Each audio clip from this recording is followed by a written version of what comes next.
بسم اللہ الرحمن الرحیم۔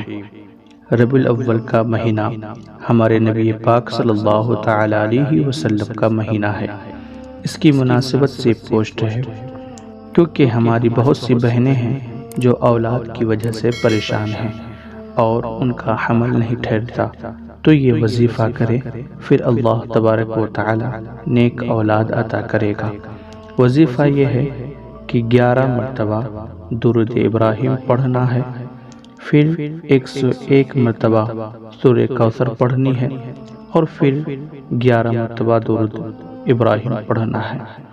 12 ربیع الاول کو 11 مرتبہ اول اور آخر درود شریف پڑھ کر یہ وظیفہ کریں۔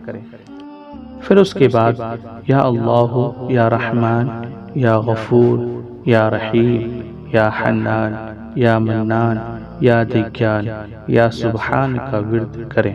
بہتر یہ ہوگا کہ آپ 12 ربیع الاول شریف کو ہر نماز کے بعد 11 مرتبہ اول اور آخر درود شریف پڑھ کر یہ عمل کریں۔ انشاءاللہ اللہ تبارک و تعالی نیک اور صالح اولاد عطا فرمائے گا۔ آمین۔